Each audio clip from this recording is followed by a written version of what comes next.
Bueno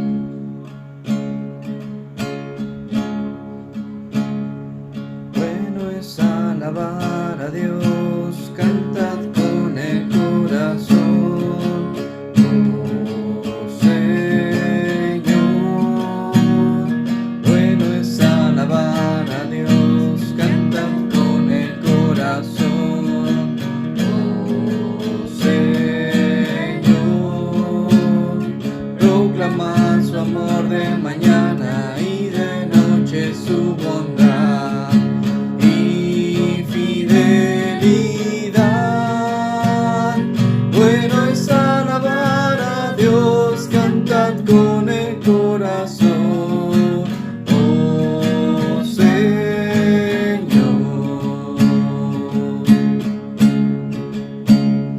Bueno es alabar a Dios, cantad con el corazón, oh Señor. Bueno es alabar a Dios, cantad con el corazón, oh Señor. Proclamad su amor de mañana y de noche su bondad y fidelidad. Bueno es alabar a Dios, cantad con el corazón, oh Señor. Proclamad su amor de mañana y de noche su bondad y fidelidad. Bueno es alabar a Dios, cantad con el corazón, oh Señor. Bueno es alabar a Dios, cantad con el corazón, oh Señor. Proclamad su amor de mañana y de noche su bondad y fidelidad. Bueno es alabar a Dios, cantad con el corazón, oh Señor.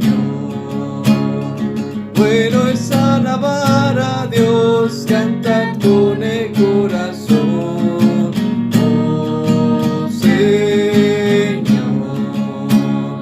Bueno es alabar a Dios, cantad con el corazón, oh Señor.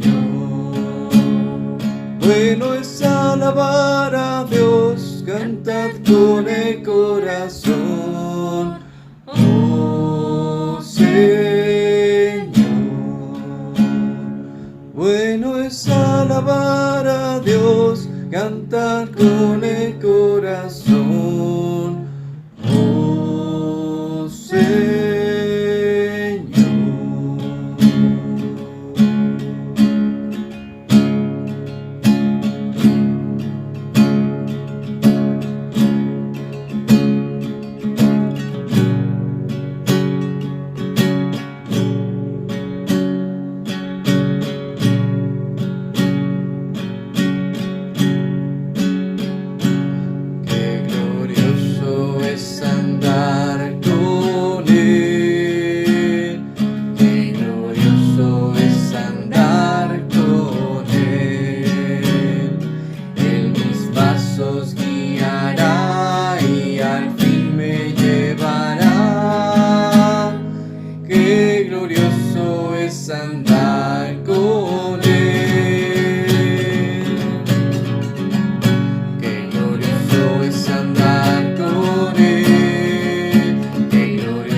murió por mí, yo nunca retrocederé.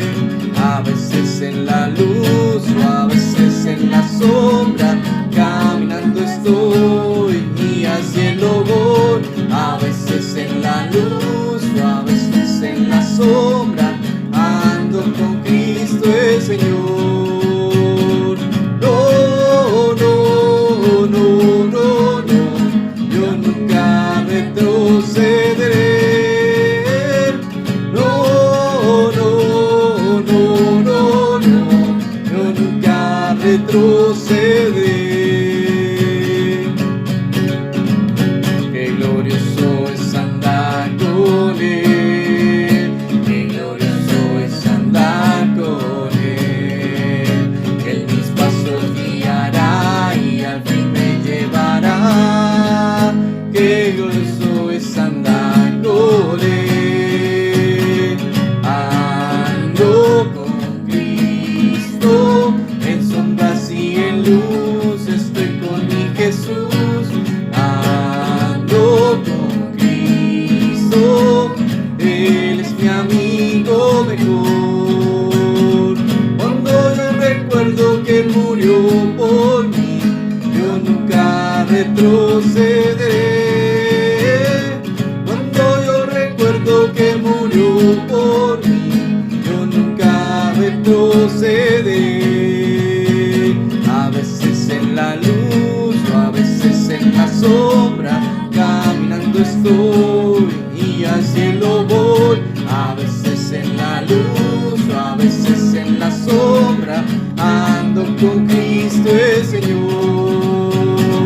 No, no, no, no, no, yo nunca retrocederé. No, no, no, no, no, yo nunca retrocederé. Cuando yo recuerdo que Él murió por mí, yo nunca retrocederé. Cuando yo recuerdo que Él murió por mí, yo nunca retrocederé.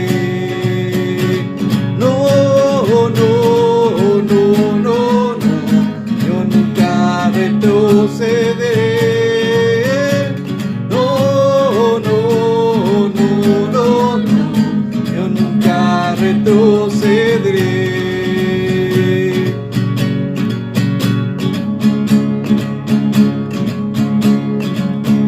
Cantad, cantad, cantad con gozo al Señor y Dios, nuestra fortaleza, Dios de Jacob, con júbilo aclamad. Cantad, cantad, cantad con gozo al Señor y Dios, nuestra fortaleza, Dios de Jacob, con júbilo aclamad. Entona canción y tañer el pandero, el arpa deliciosa y el salterio. Toca la trompeta en el día señalado, es día de fiesta para Dios. Toca la trompeta en el día señalado, es día de fiesta para Dios. Cantad, cantad, cantad con gozo al Señor y Dios, nuestra fortaleza, Dios de Jacob, con júbilo aclamad. Cantad, cantad, cantad con gozo al Señor y Dios, nuestra fortaleza, Dios de Jacob, con júbilo aclamad. Entona canción y tañer el pandero, el arpa deliciosa y el salterio. Toca la trompeta en el día señalado, es día de fiesta para Dios. Toca la trompeta en el día señalado, es día de fiesta para Dios. glorioso día esperado es hoy. El glorioso día esperado es hoy. Porque nuestras alabanzas llegan hasta Dios. El glorioso día esperado es hoy. Canta, canta, oh hija de Sión. Canta, canta, oh hija de Sión. Porque nuestras alabanzas llegan hasta Dios. El glorioso día esperado es hoy. Aplaude, aplaude, oh hija de Sión. Aplaude, aplaude, oh hija de Sión. Porque nuestras alabanzas llegan hasta Dios. El glorioso día esperado es hoy. El glorioso día esperado es hoy. El glorioso día esperado es hoy. Porque nuestras alabanzas llegan hasta Dios. El glorioso día esperado es hoy. Canta, canta, oh hija de Sión. Canta, canta, oh hija de Sión. Porque nuestras alabanzas llegan hasta Dios. El glorioso día esperado es hoy. Aplaude, aplaude, oh hija de Sión. Aplaude, aplaude, oh hija de Sión. Porque nuestras alabanzas llegan hasta Dios. El glorioso día esperado es hoy. Si no fuera por el Señor, ¿qué hiciera yo? ¿Qué hiciera yo? ¿Qué hiciera yo? Si no fuera por el Señor, ¿qué hiciera yo? Él es mi todo aquí.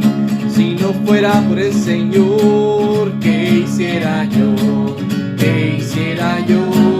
¿Qué hiciera yo? Si no fuera por el Señor, ¿qué hiciera yo?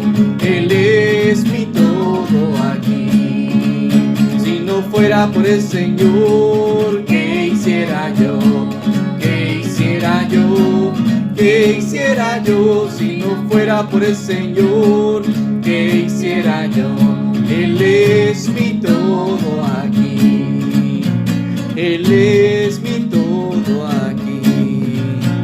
Él es mi todo aquí.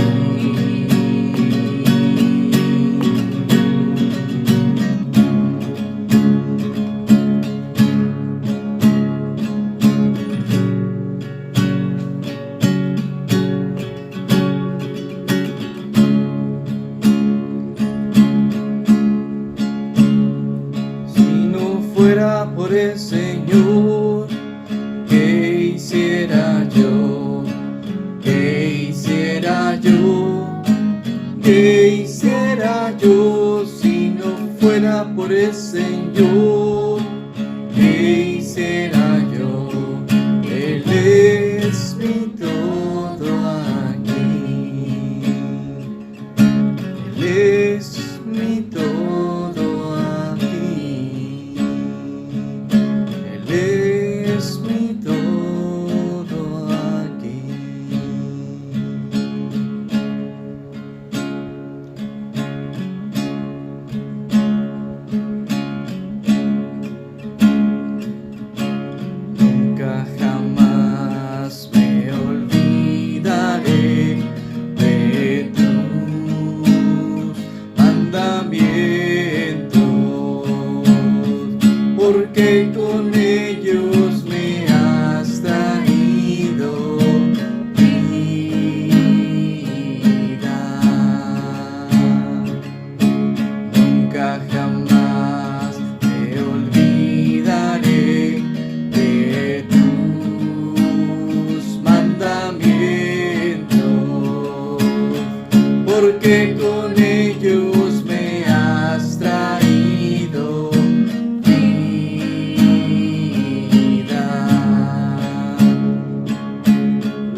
yo soy. Sálvame, porque yo he buscado tu rostro, tuyo soy. Sálvame, sálvame, porque yo te obedeceré. Porque yo te obedeceré. Porque yo te obedeceré.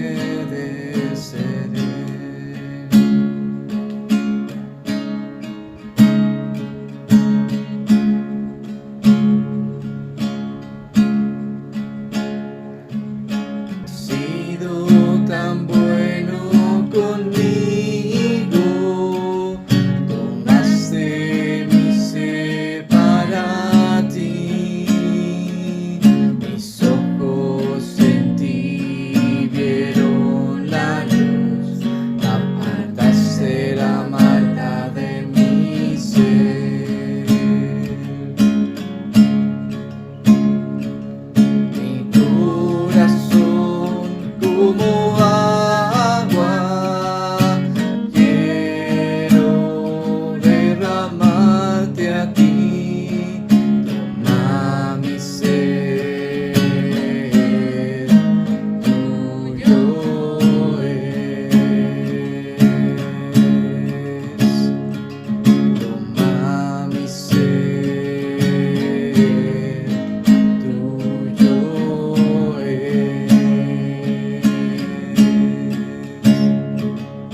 Has sido tan bueno conmigo, tomaste mi sed para ti, mis ojos en ti vieron la luz, apartaste la maldad de mi ser.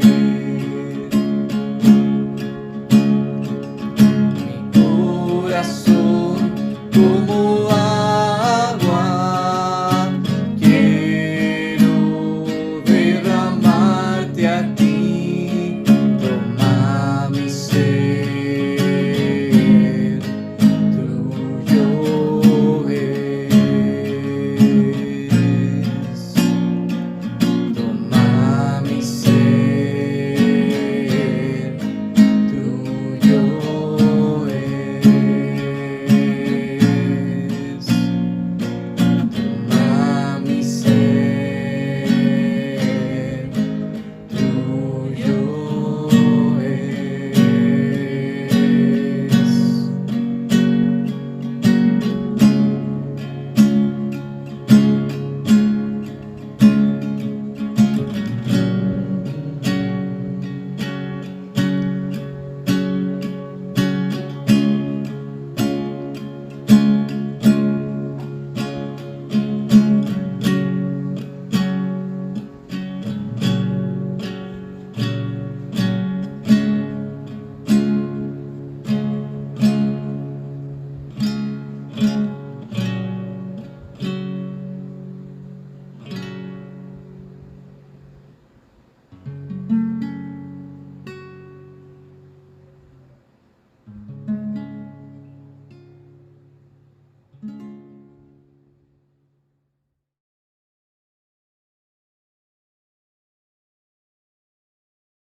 Buenos días tengan todos, Dios les bendiga. Vamos a comenzar la enseñanza del día de hoy, prácticamente iniciando año, iniciando un 2021 y esperando en Dios que este año sea de mucho aprendizaje para cada uno de nosotros, sobre todo de más acercamiento a Él,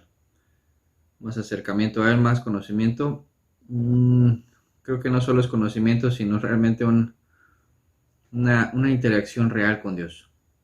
Que este año nos acerque más y más a su presencia, poderlo entender y hacer su voluntad conforme a lo que Él disponga en la vida de cada uno de nosotros, independientemente de lo que suceda este año.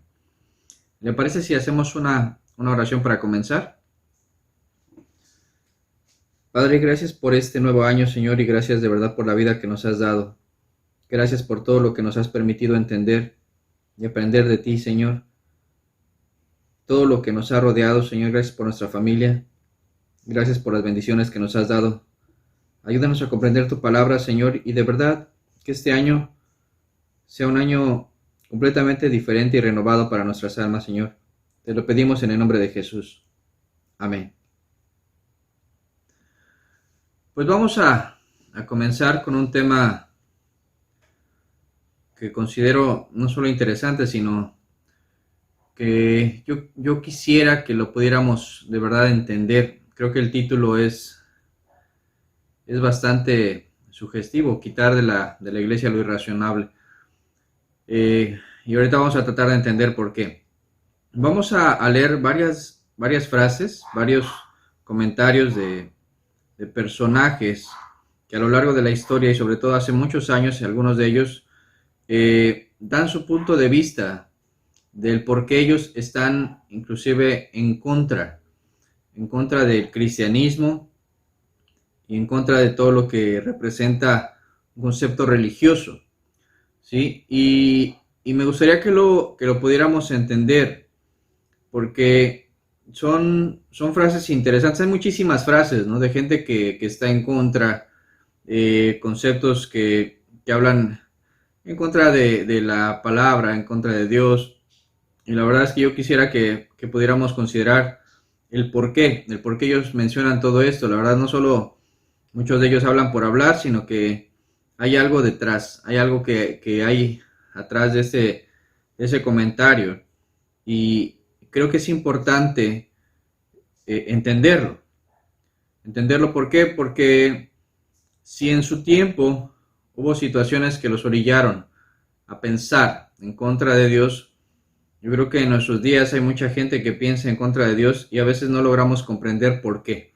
Y tiene a sus raíces en muchos casos en personajes tan antiguos como los que vamos a considerar. Entonces vamos a empezar a leerlos para poder ir comprendiendo, ir adentrándonos en la situación y comprender que cuando a veces nosotros no entendemos la historia y los acontecimientos que se han dado, podemos repetir las mismas situaciones y se van a ir dando de nueva cuenta los mismos criterios que en su tiempo. El primero es un comentario de un varón que aunque lo pude haber puesto al final, me gustaría que lo analizáramos de entrada. Tiene unos comentarios bastante interesantes. Es Robert G. Ingersoll. Este varón vivió alrededor de los 1870 y esa frase que él menciona dice: quitemos de la iglesia lo milagroso, lo sobrenatural, lo incomprensible, lo irrazonable, lo imposible, lo incognoscible, lo absurdo, y no queda nada sino un vacío. Vuelvo a leer, dice: quitemos de la iglesia lo milagroso, lo sobrenatural, lo incomprensible, lo irrazonable, lo imposible, lo incognoscible, lo que no podemos conocer, lo absurdo, y no queda nada sino un vacío. Imagínense el concepto que este varón de alguna forma fue formando en su corazón. Decía que lo milagroso, lo sobrenatural, lo incomprensible, lo irrazonable, lo imposible, lo incognoscible y lo absurdo era lo que representaba una iglesia.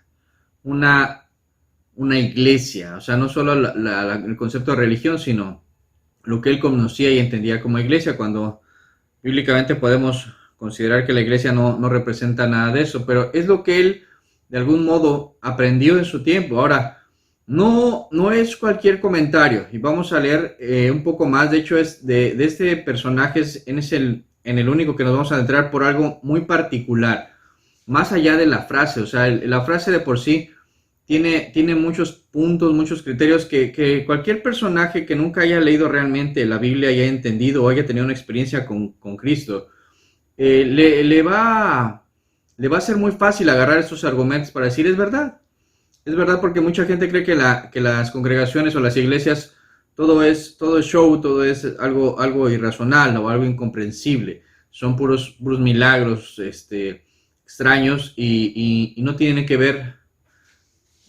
con eso. O sea, los milagros son inclusive efecto de la fe en la cuestión de alguien que requiera un milagro, pero no necesariamente alguien tiene que vivir haciendo milagros o viviendo cuestiones de milagro. El milagro es la vida, el milagro es la vida nueva que Dios da, es el milagro más grande, pero fuera de ahí mucha gente tiene un concepto de que el cristianismo tiene que ser un show, un espectáculo para que pueda demostrar que es real y la verdad es que no es así. Vamos a leer un poquito sobre este personaje. Dije que este varón Robert Ingersoll nació en Dresden, Nueva York. Su padre, John Ingersoll, era un predicador pro-abolicionista.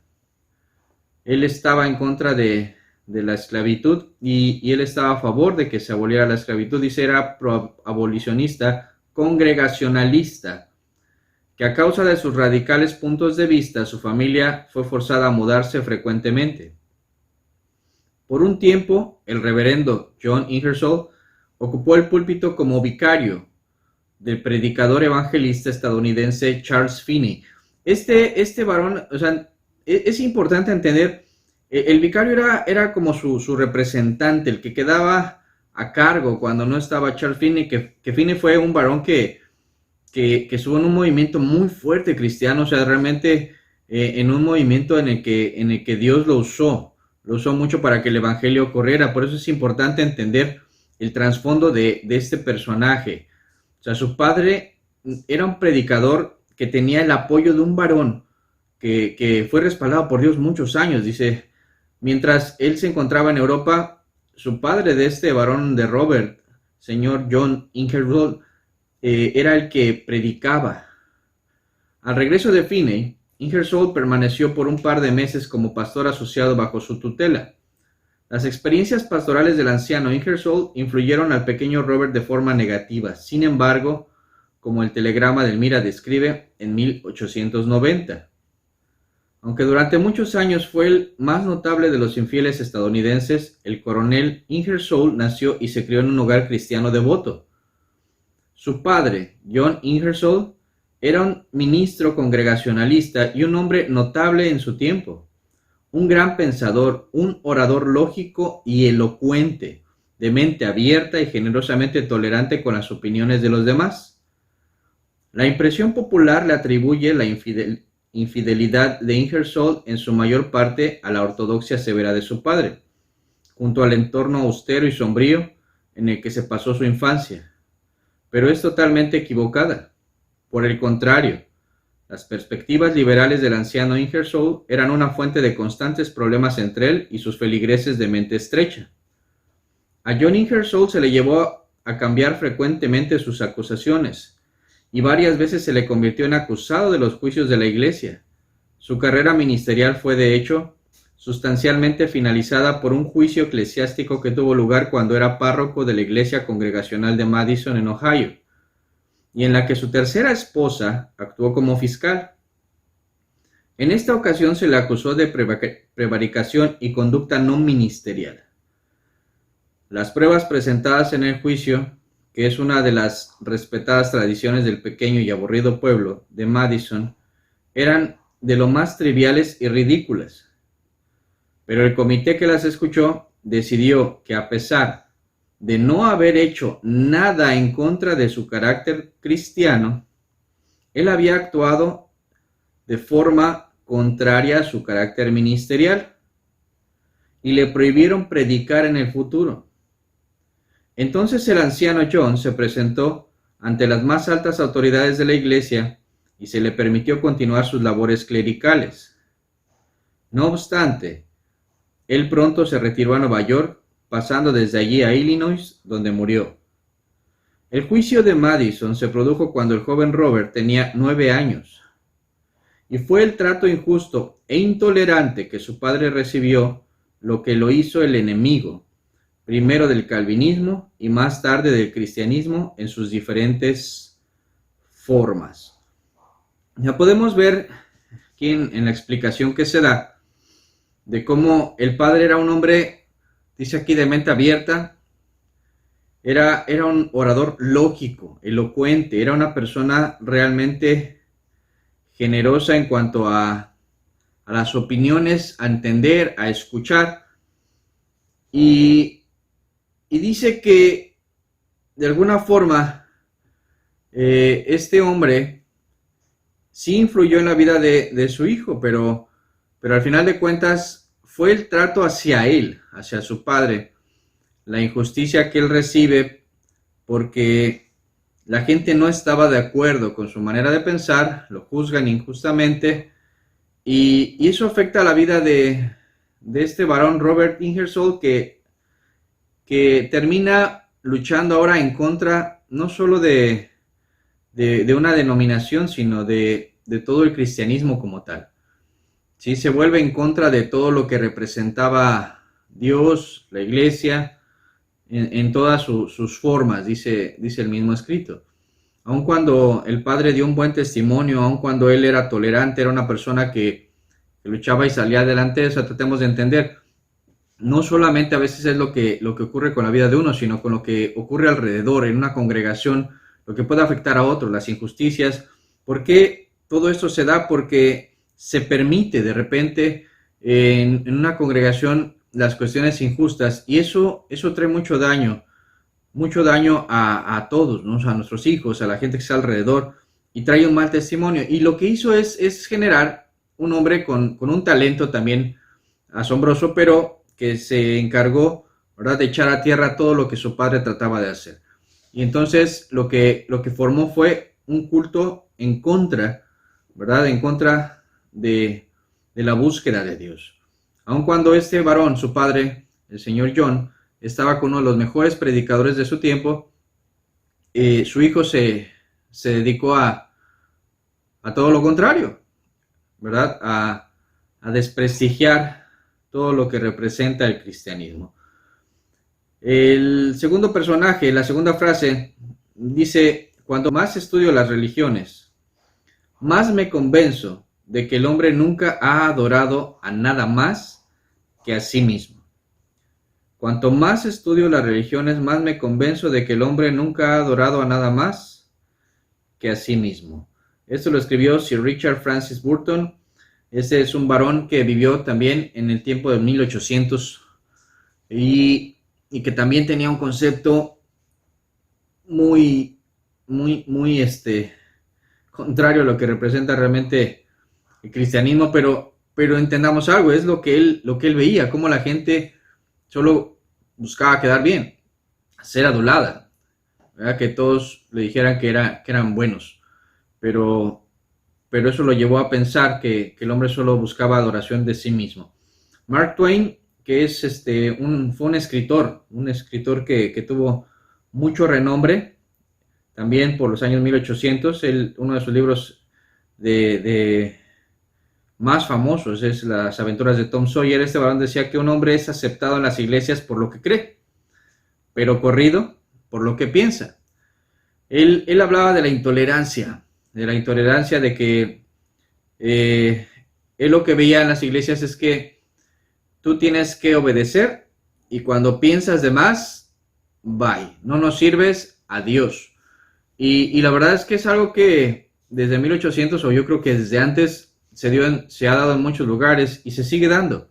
Se sigue dando cuando alguien piensa diferente, considera puntos de vista distintos, ¿verdad? La gente intolerante de los grupos religiosos que dan un mal ejemplo, ¿verdad? Porque al final de cuentas Cristo habló con mucha gente y él lo que intentaba con su vida y su testimonio y después así mismo hicieron los apóstoles y lo vemos en las epístolas de Pablo, trataban de hablar con las personas y hacerlos entrar en razón de lo que vino a ser Cristo, de lo que realmente busca Dios en el hombre, pero lo que ha generado, ¿verdad?, la mente cerrada de una religión, de un grupo, de una denominación, es cerrarles el paso al cielo a este tipo de personas que intentan opinar o dar su punto de vista y se vuelve intolerante. Y es algo de lo que este varón, ¿verdad?, que tenía mucha repercusión en mucha gente, empieza a transmitir.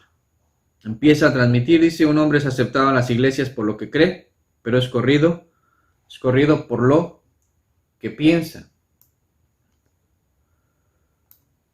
Otra frase: Dice, la religión está envuelta en fraude, miedo, voracidad, imaginación y una pizca de poesía. Esto lo menciona Edgar Allan Poe, y también un poetista muy famoso, también de los años 1800.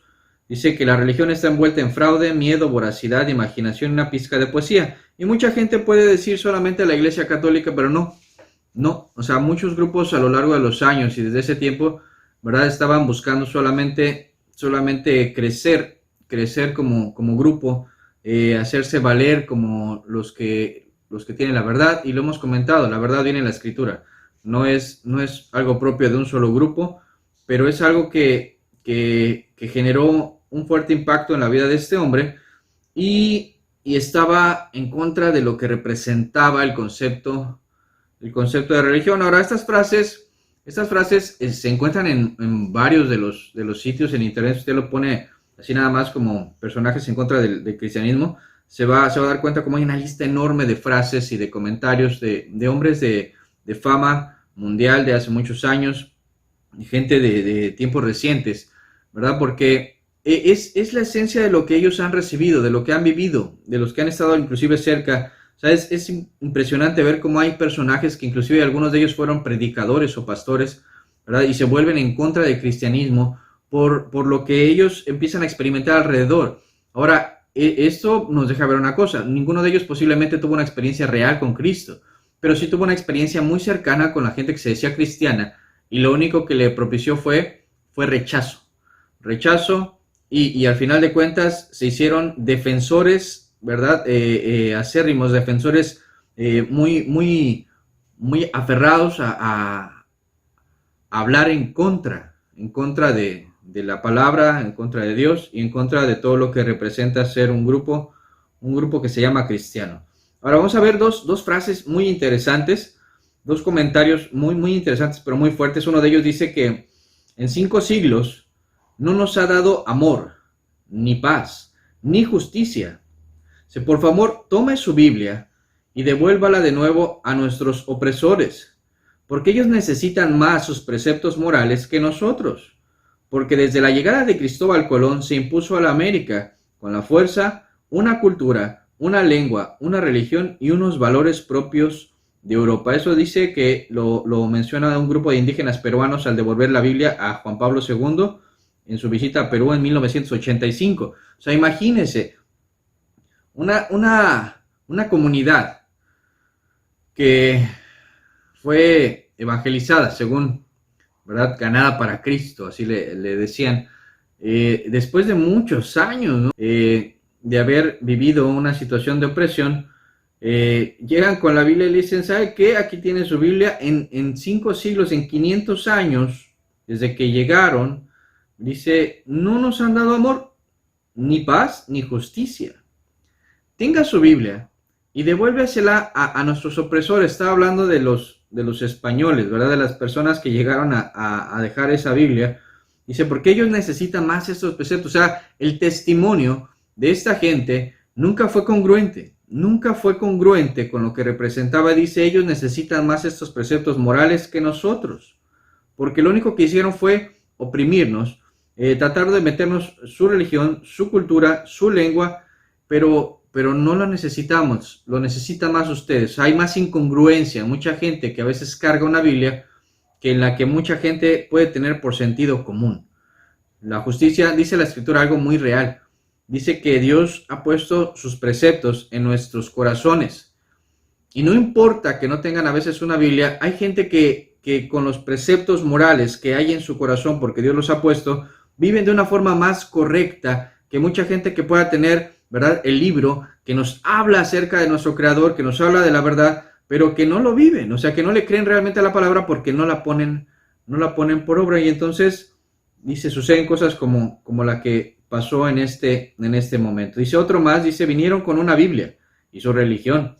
Se robaron nuestra tierra, aplastaron nuestro espíritu, violaron a nuestras mujeres, esclavizaron a nuestros hijos, profanaron nuestros templos, ensuciaron nuestras aguas, y ahora nos dicen que deberíamos de estar agradecidos al Señor por haber sido salvados.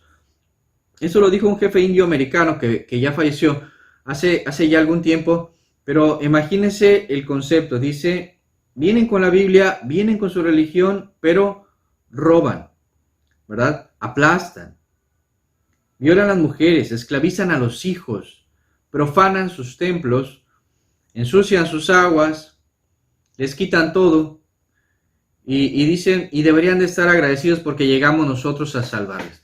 O sea, la verdad es que es muy triste que ese es el testimonio que se ha dado a lo largo de los años de la gente que se supone que ama a Dios.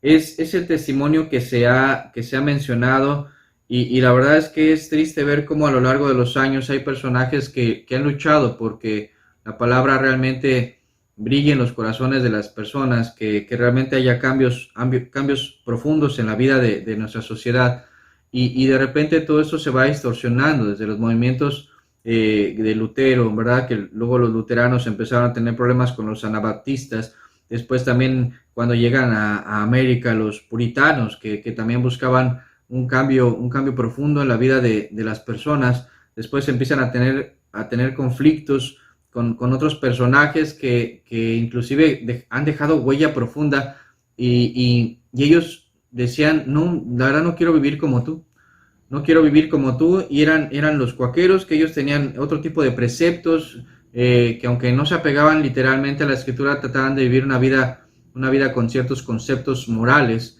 y con justicia y con equidad, mientras que los otros se llenaban simplemente de coraje y los empezaban a azotar. Digo, no estoy de parte ni de uno ni de otro, simplemente quisiera que entendiéramos cómo se va torciendo y cómo se va saliendo de lo que representa la escritura cuando la gente toma como una bandera, una religión, un grupo, ¿verdad? Sin entender que la naturaleza del hombre cuando realmente encuentra a Cristo es una naturaleza divina. Y ahorita lo vamos a tratar de ver con la escritura.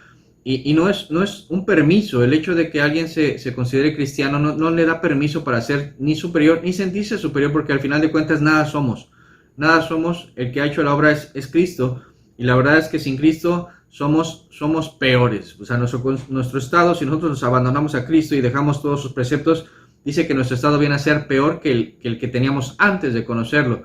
Y la verdad es que es muy fuerte lo que a veces también nos maneja la escritura acerca de este tipo de criterios. Por eso es importante entender y aprender de lo que mucha gente, ¿verdad?, ha visto acerca de lo que representa el cristianismo. Por eso, aunque a veces podemos decir, ¿verdad?, que amamos a Dios, sería bueno preguntar a los que están a nuestro alrededor, y a veces no solo a nuestra familia, sino a la gente, a los vecinos, qué opinan de nosotros, la gente que nos conoce, para ver si realmente lo que estamos diciendo que profesamos es real y realmente si está afectando de una forma positiva sus vidas o simplemente estamos creando otro mito acerca de Dios, como lo que se ha generado alrededor de todos estos personajes que terminaron inclusive odiando todo lo que representa el concepto de congregación.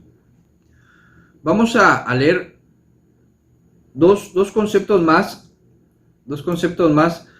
Uno de ellos es de otro escritor y pensador, igual de los años 1800, que en particular este varón fue un hijo de gente creyente, de gente que profesaba el cristianismo. Y fíjense cuál es el concepto que él mencionaba. Dice, la diferencia entre Dios y yo es que yo existo.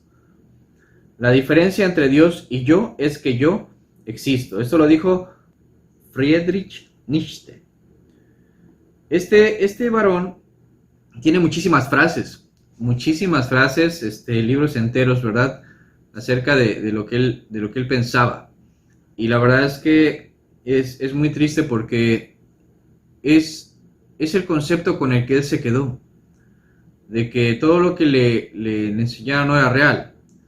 Y la verdad es que a veces uno intenta ser igual que los colonizadores, ¿verdad?, que llegaron y tiraban los ídolos de los templos y le decían, eso está mal, eso es del diablo, y empieza a imponer ideas, pensamientos, pero no hay amor, no hay amor, no hay tolerancia, y no es por tolerancia, no quiero decir que estés a favor de lo que sea en contra de Dios, sino de que no hay una forma real como la que hacía Pablo cuando decía, ok, tiene muchos dioses, hay un Dios desconocido, yo conozco a ese Dios, y buscar con el favor de Dios la manera de llevar el Evangelio. Sino que a veces tienes que creer porque tienes que creer y se acabó.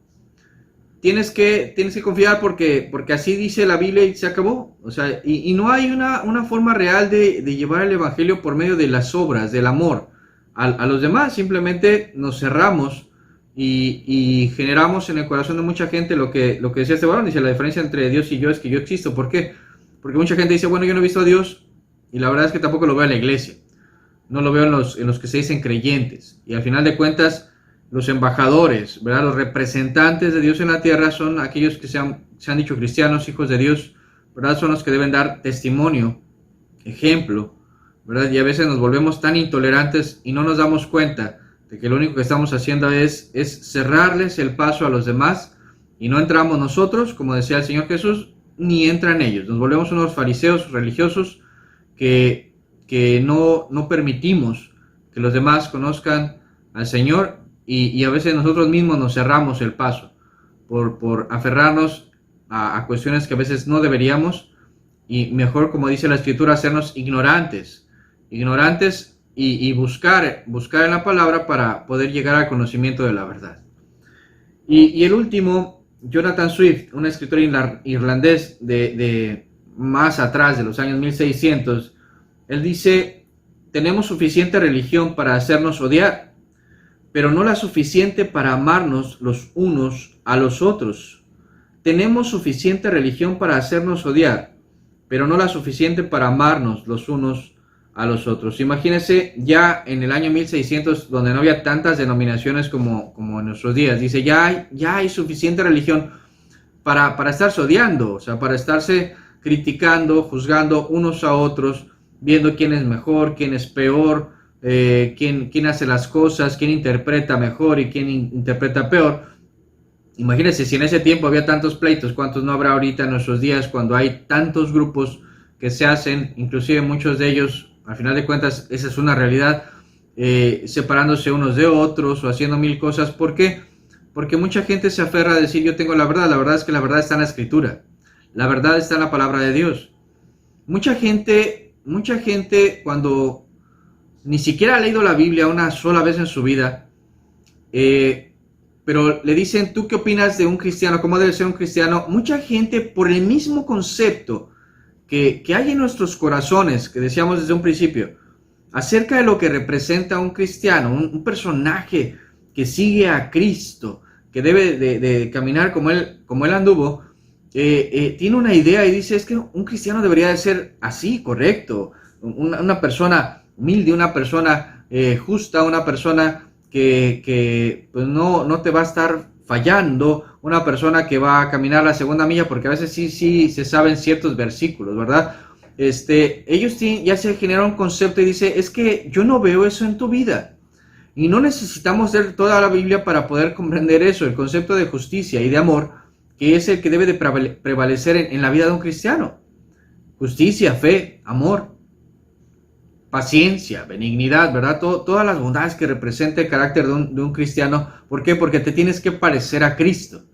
Entonces, cuando no hay eso, pues es lógico que mucha gente diga, no lo veo, hay puros pleitos. Y si en 1600 decía este hombre, ya hay tanta religión, suficiente para estarnos peleando, dice, pero no veo que se amen los unos a los otros. En esto conoceréis que sois mis discípulos, en que hay amor de los unos para con los otros. Y la verdad es que si analizamos todas esas frases que hemos leído, tienen razón. O sea, tienen razón en el aspecto de que no hay congruencia muchas veces con lo que estamos diciendo y con lo que hacemos. Y yo quisiera que pudiéramos entender que muchas de esas cuestiones no solo es porque ellos no las entiendan, sino todo lo contrario. Muchas veces se les ha inculcado algo y no lo ven. Es verdad, no justifico que hayan actuado mal y que hayan hablado en contra de las cuestiones de Dios en algún momento, pero creo que estas frases nos hacen pensar y darnos cuenta de que mucho del error está en que no se ama como se debería, y que podemos cometer el mismo error en nuestros días si no nos examinamos, si no nos examinamos y vemos constantemente, no se trata solo de aprender, no se trata solo de aprender, se trata de vivirlo, de verdad, de darnos cuenta de que el tiempo está cerca, de que el Señor viene pronto, de que en cualquier momento Dios nos va a pedir cuentas. O sea, es muy triste en estos días escuchar cada semana que alguien fallece por COVID o no por COVID. Pero es muy triste ver cómo la gente, ¿verdad?, tiene que ir a rendir cuentas, y lo más triste es que no sabemos si todos ellos realmente estaban preparados para ir con el Señor. Y la pregunta es, ¿usted y yo estamos preparados para partir con el Señor y dar cuentas realmente de nuestra vida? O sea, ¿realmente estamos preparados para poder decir, Señor, yo hice lo que tenía que hacer, ¿verdad? Siervo inútil soy porque solo hice lo que tenía que hacer, Señor. O sea, realmente estamos en esa postura. Dice el libro de Efesios capítulo 4, Efesios 4, 17. Esto pues digo y requiero en el Señor, que ya no andéis como los otros gentiles que andan en la vanidad de su mente, teniendo el entendimiento entenebrecido, ajenos de la vida de Dios por la ignorancia que en ellos hay, por la dureza de su corazón. Creo que podemos entender por qué muchos de ellos al final de cuentas terminan hablando inclusive en contra de Dios, porque ellos permitieron que todo eso se metiera en sus vidas, y en vez de buscar en la palabra, pues su entendimiento se entenebreció, ajenos de la vida de Dios por la ignorancia que en ellos hay, por la dureza de su corazón, los cuales después de que perdieron toda sensibilidad se entregaron a la lascivia para cometer con avidez toda clase de impurezas. Mas vosotros no habéis aprendido así de Cristo. Mas vosotros no habéis aprendido así a Cristo. Y fíjense cómo dice, si en verdad le habéis oído y habéis sido por él enseñados. No dice por el hermano, no dice por Pablo, no dice por Pedro, sino por él, por Cristo, conforme a la verdad que está en Jesús. En cuanto a la pasada manera de vivir, despojaos del viejo hombre que está viciado conforme a los deseos engañosos, y renovaos en el espíritu de vuestra mente, y vestíos del nuevo hombre, creado según Dios en la justicia y santidad de la verdad, por lo cual, desechando la mentira, hablad verdad cada uno con su prójimo, porque somos miembros los unos de los otros. O sea, ¿de qué nos habla? De que no estemos en una situación como antes, como si no conociéramos la palabra, sino que demos un ejemplo real. Dice, de lo que hemos aprendido nosotros de Cristo, de la manera que hemos sido enseñados por Cristo, no solo por una cuestión humana o el grupo, hay hermanos que el pastor lo hace, es que fulano lo hace, o sea, dice no, o sea, si usted lo hace así y está imitando al ministro o al pastor en lo malo, pues qué triste, porque ese es su Dios. Pero si usted ha entendido de Cristo, dice, si es que realmente le ha escuchado a Cristo, tiene que vivir conforme a lo que Dios le ha mostrado, desechando el viejo hombre, renovándose en el espíritu de su mente, vistiéndose, ¿verdad?, del nuevo hombre según la justicia y la santidad de la verdad, como Dios nos ha pedido, hablando la verdad, buscando realmente lo justo, buscando el amor entre unos y otros. Ahora, ¿por qué muchos no lo entienden y por qué? O sea, no vamos a dejar de ver miles de páginas en internet, miles de libros y mil cuestiones en contra de Dios. Es verdad, ¿por qué? Porque pues, se ha entenebrecido el entendimiento y hay mucha gente que no lo quiere creer. Y la verdad es que la Biblia nos dice que el que convence es el Espíritu, no nosotros. O sea, no vamos a ponernos a neciar con nadie. Usted no lo va a convencer ni yo, tiene que ser Dios. Dios le va a decir a usted qué tenga que decir y lo que no, no.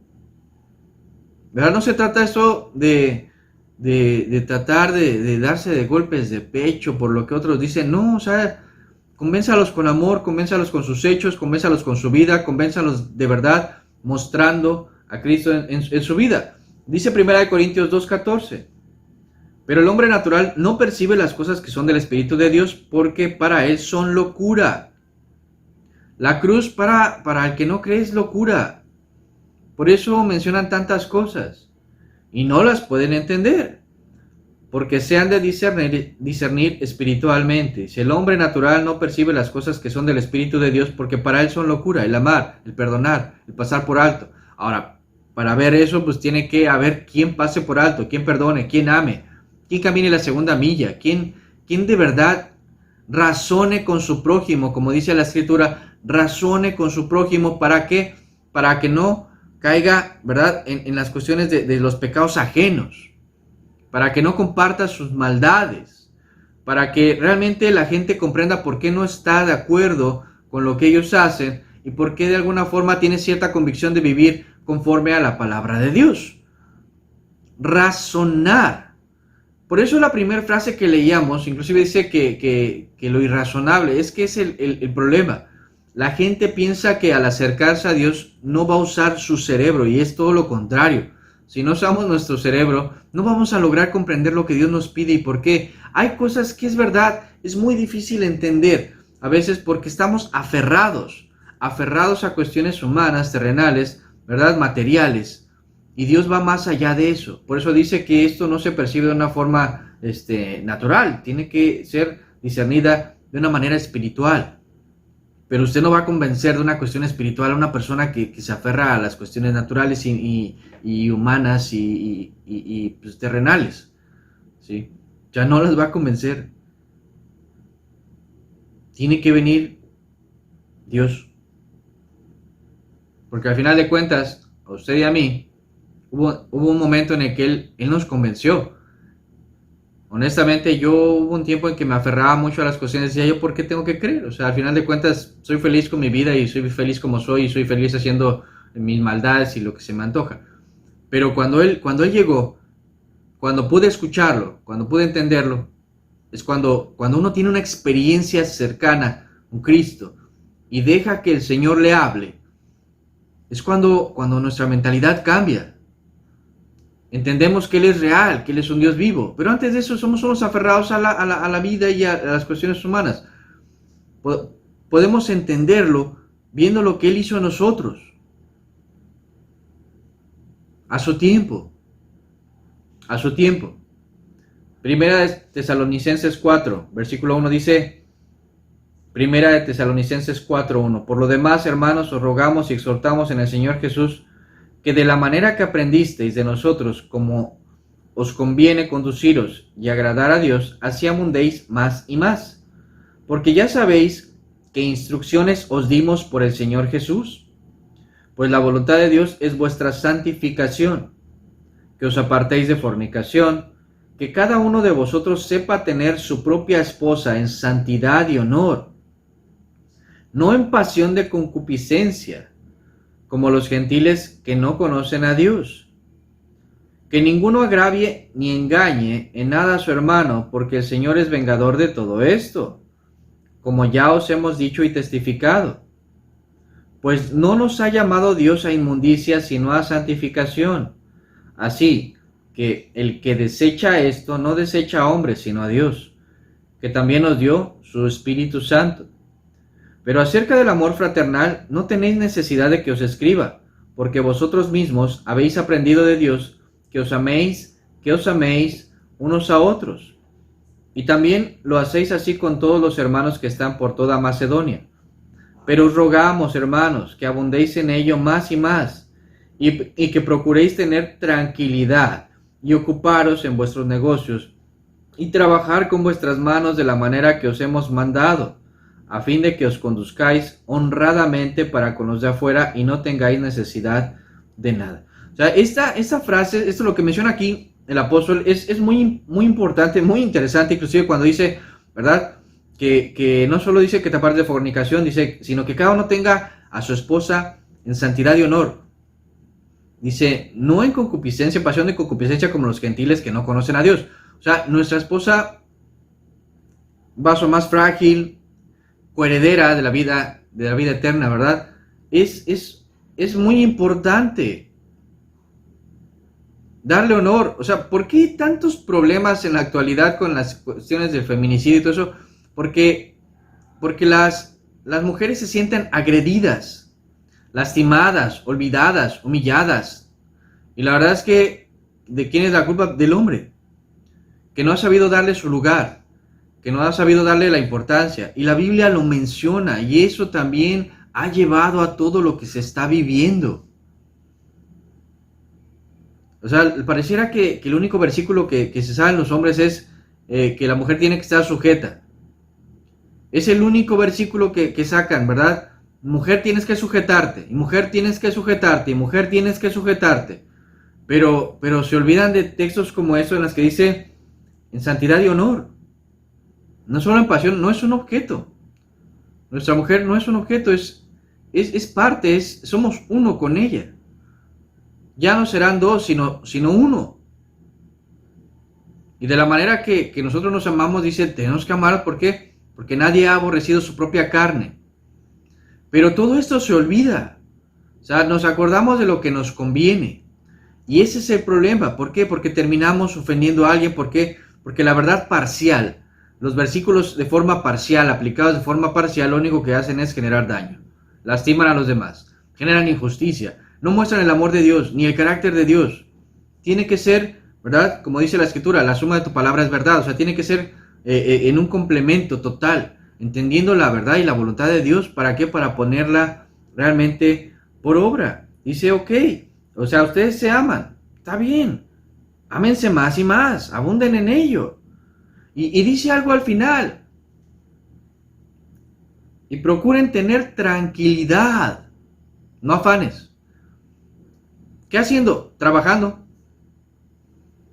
Ocuparos de vuestros negocios y trabajar con vuestras manos de la manera que os hemos mandado. O sea, chambear, trabajar, ¿verdad? No estar de holgazanes esperando que nos lleguen las cosas, sino buscar la manera confiando en Dios.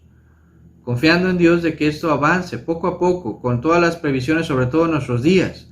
¿Por qué? Porque el trabajo ahorita no abunda, es escaso, ¿verdad? La situación es muy complicada, la gente ahorita que empieza a ver dinero, empieza a salir y a hacer, no, tenemos que tener mucho cuidado, trabajar, ¿verdad? Y hacer las cosas con mucho cuidado, ¿por qué? Porque tenemos que cuidar a los demás. Tenemos que tener cuidado de nuestra salud, porque nuestra salud puede afectar a otros. Si nosotros nos enfermamos, vamos a afectar a otros. ¿Por qué? Porque si me pongo mal, no voy a poder trabajar. Y si me muero, voy a dejar a mi familia, ¿verdad? Sin el sustento. Y dos, y yo puedo ser, a lo mejor no me muero, pero puedo ser causante de que alguien más se enferme. Y entonces sí, esa persona fallezca. Entonces tenemos que tener mucho cuidado. O sea, por lo menos ser responsables en todo lo que hagamos, a fin de que os conduzcáis honradamente para con los de afuera y no tengamos necesidad de nada. Y Dios nos va a ayudar. Y Dios nos va a ayudar. Y la verdad es que hasta el día de hoy Dios nos ha bendecido. Dios nos ha bendecido. O sea, poco, mucho en algunos casos, Dios nos ha bendecido. Hemos tenido. Y lo vuelvo a reiterar y no me cansaré de reiterar. Y cuando la gente también tenga cierta necesidad, si uno no la puede suplir, buscaremos la manera de ayudarnos unos a otros. Y de estar pendientes unos de otros. Dice Romanos 12, 1 al 2. Así que, hermanos, os ruego que por las misericordias de Dios os presentéis vuestros cuerpos en sacrificio vivo, santo, agradable a Dios, que es vuestro culto racional. No os conforméis a este siglo, sino transformaos por medio de la renovación de vuestro entendimiento, para que comprobéis cuál sea la buena voluntad de Dios, agradable y perfecta. Así que, hermanos, os ruego por las misericordias de Dios que os presentéis vuestros cuerpos en sacrificio vivo, santo, agradable a Dios, que es vuestro culto racional. Vuestro culto racional. No os conforméis a este siglo, sino transformaos por medio de la renovación de vuestro entendimiento, para que comprobéis cuál sea la buena voluntad de Dios, agradable y perfecta.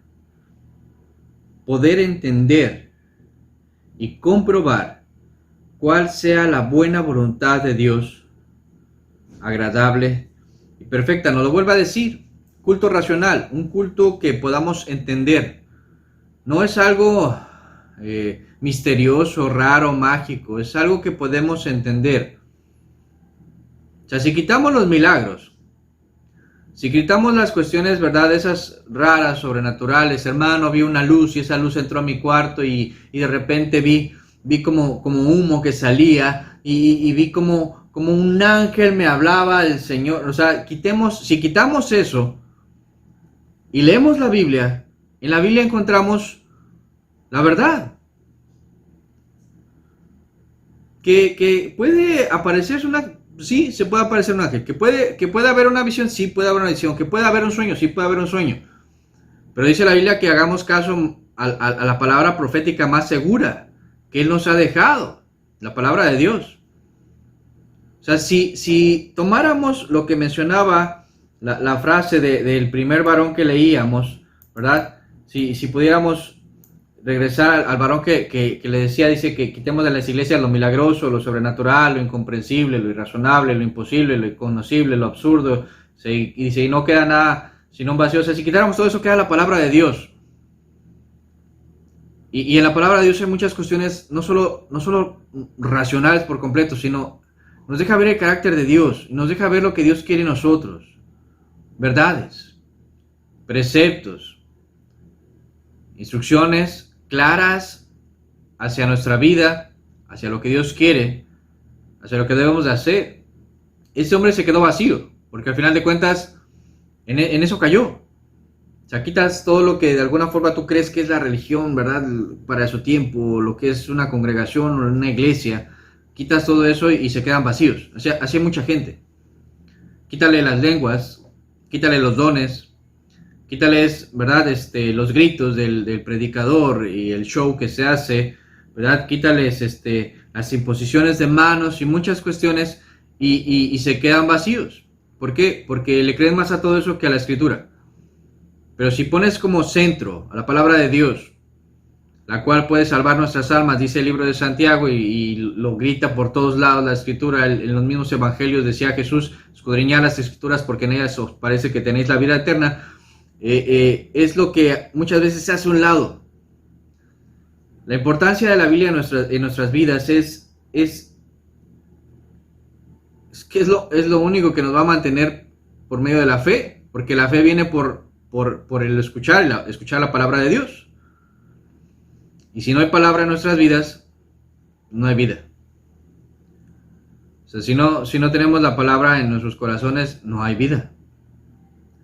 Y todo se pierde y cualquiera puede venir y ponernos ideas y movernos el tapete, como dicen, ¿verdad? Y hacer que nuestra fe tiemble, porque también es algo de lo que agarran muchos de los que se llaman ateos, ¿verdad? Y dicen que sus argumentos ponen a temblar la fe de la gente. Pues es que si ponen a temblar la fe de alguien, un ateo, alguien que no cree en Dios, o sea, es como si llegara alguien ahorita a usted y le dijera, vi un extraterrestre, y usted no cree en los extraterrestres, simplemente pues dice, pues está bien, ¿no? Pues, ¿qué habrá visto, no?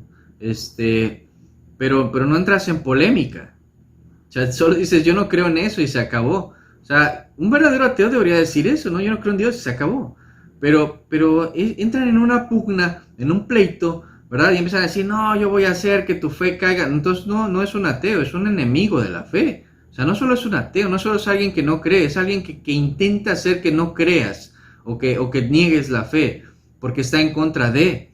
Entonces ya estamos en otro terreno.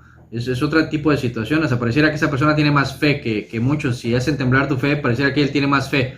Entonces, tengamos mucho cuidado. O sea, esto no se trata de pelear con nadie. O sea, no se trata de entrar en pleitos y contiendas necias, como decía el apóstol. No se trata de eso. O sea, simplemente, bueno, te quiero convencer, lo voy a hacer con mis hechos. ¿Tú me quieres convencer de que Dios no existe? Pues intenta hacerlo con tus hechos. O sea, sé congruente tú, seré congruente yo. Yo recuerdo una anécdota que a mí me platicaban hace muchos años, donde una anciana recibe a un joven que le empieza a predicar del evangelio, y esta mujer le decía al joven, mira, no te quiero decepcionar, pero la verdad es que muchos me han venido a hablar, y la verdad es que me gustaría ver una cosa. Muéstrame que disfrutas tú el cristianismo del que me estás hablando. Demuéstrame tú que eso que dices, esa paz, ese amor, es real. Déjame verlo. Quiero verlo. Si tú me lo demuestras, yo creo. Y este joven lo único que se dedicó fue a eso, a disfrutar el cristianismo, a enamorarse más de Cristo, y al final la anciana le dijo, mira, ya lo vi, y por lo que veo, puedo creer. O sea, es real cuando se dice a veces que un testimonio vale más que 1000 palabras. Podemos hablar muchas cosas, pero es nuestra vida la que va a afectar a otros. es nuestra vida. Podemos, les decía y lo diré muchas veces, ¿no? Podemos tener muchísimos años en el Evangelio, muchos certificados, ¿verdad? Títulos de ministro, de pastor, de teólogo, de lo que sea. Y tu vida demostrar algo muy, muy diferente. Entonces, la verdad es que en vez de ayudar a alguien, lo vas a hundir en el infierno. Y vas a llevar al infierno con todos tus títulos. Porque no le estás ayudando, o sea, le estás cerrando el paso. O sea, no se trata de esto de saber más, ¿sí? O sea, un servidor, si no te bendice, la verdad es que me daría mucho temor que en vez de bendecirte te ponga el pie. Y la verdad es que si a alguien le he puesto el pie o le he lastimado, o le he ofendido, de verdad, con toda confianza, pues acérquese y dígame. Y la verdad es que mi intención no es generar eso, ¿sí? Sino escudriñar mi alma también para ver que yo quiero llegar con Cristo. Yo quiero llegar con Cristo, yo quiero que mi familia llegue con Cristo, ¿sí? Comprobar cuál es la buena voluntad de Dios, agradable y perfecta, y poder seguir adelante. Son tiempos difíciles y se pondrán peores, honestamente. Yo no le veo que esto vaya a parar. Esto viene más fuerte. Y tenemos que aprender a hacer las cosas conforme a lo que nos dice Dios. Dice 1 de Pedro capítulo 2, versículo 15. Porque esta es la voluntad de Dios.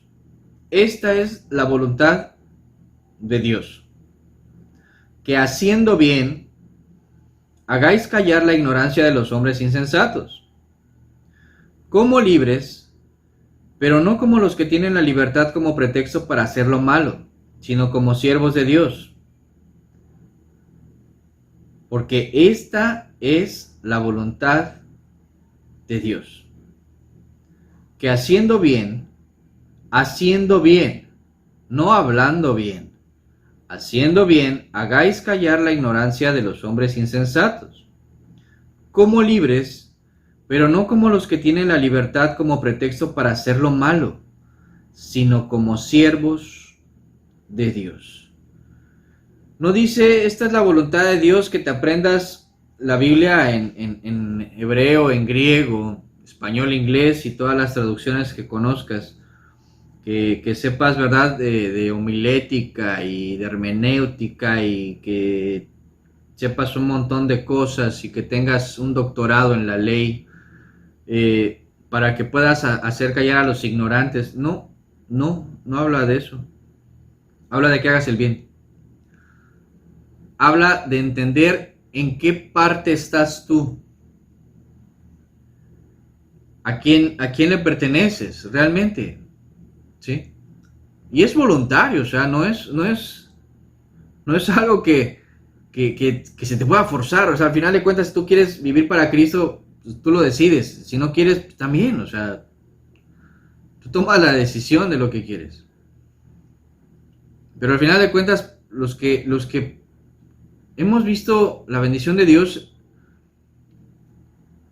vemos que cuando tú obedeces, el Señor, de verdad, no solo te apoya, te ayuda, o sea, el Señor te mantiene, el Señor te fortalece, ¿verdad? Y cuando las cosas van mal y cuando las cosas de verdad a veces sientes que todo te abruma y que te sobrepasa, Dios está muy cerca, Dios te ayuda, no te deja, o sea, Dios, o sea, entendamos algo.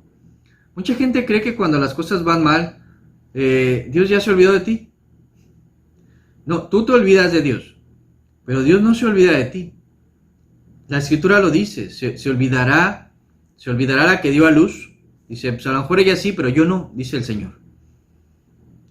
O sea, de veras, conozcamos la palabra y conozcamos el carácter de nuestro Dios. Regularmente nos lo presenta como un Dios terrible y cruel, ¿verdad? Y sanguinario.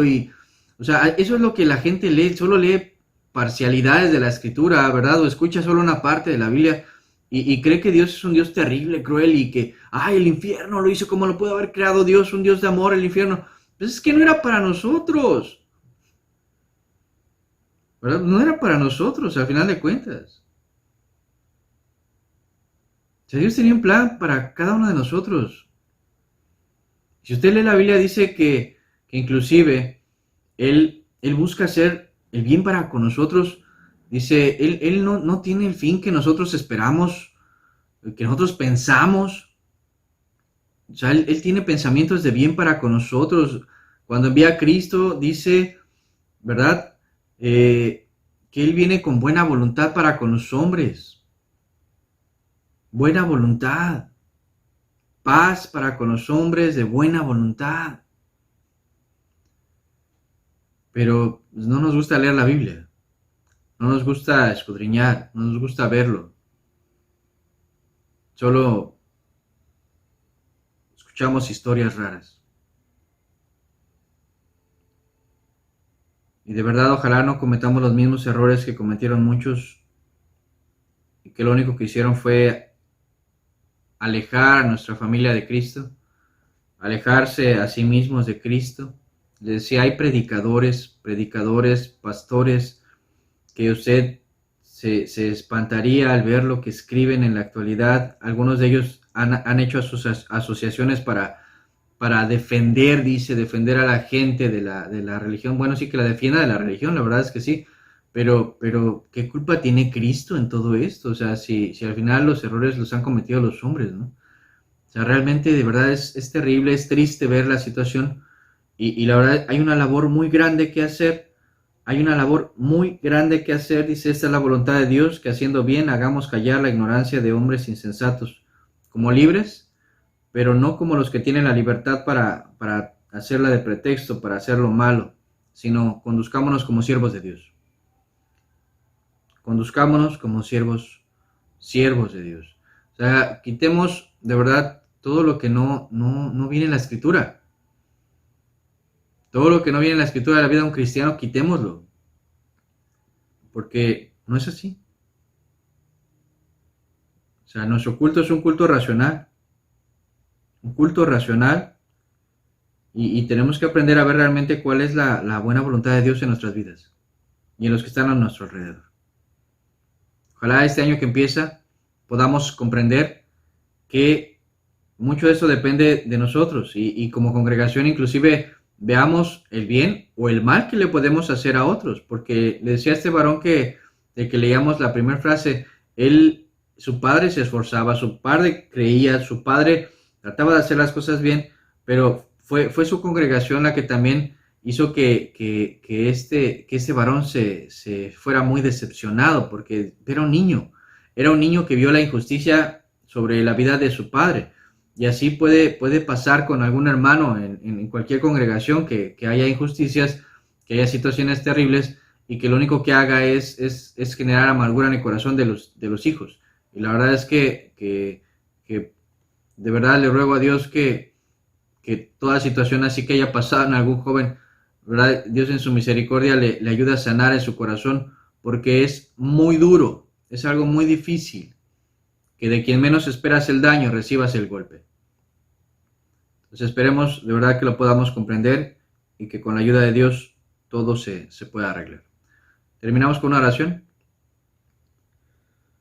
Padre, que todo lo que vemos, Señor, las frases, la historia, de lo que ha representado, Señor, el buscar tu palabra, de verdad no se repita de esa manera, Señor, sino que podamos de verdad, con nuestros hechos, con nuestra obra, con nuestra vida, hacer cambiar la forma de pensar de otros, de aquellos que se burlan de tu palabra, de aquellos que se ríen, Señor, de aquellos que se mofan, Señor, por el testimonio que también les han dado otras personas, Señor, que nosotros no seamos causantes, Señor, de más deshonra, de más burlas, Señor, sino ayúdanos de verdad a buscarte con todo el corazón y a hacer tu voluntad, Señor, de verdad, con todo nuestro ser, Señor, y poder demostrarle a la gente que tú eres real, que tú existes, que no eres un mito, que eres real para nosotros, Señor, y que lo que has hecho en nuestras vidas, Señor, de verdad es real. Te lo pedimos en el nombre de Jesús. Amén. Pues a empezar el año con mucho ánimo, con mucha fuerza y de verdad esperando que Dios bendiga a todos en casa, sus hijos, su familia, sus seres queridos. Que el Señor esté con ustedes. Hasta luego, bonita tarde.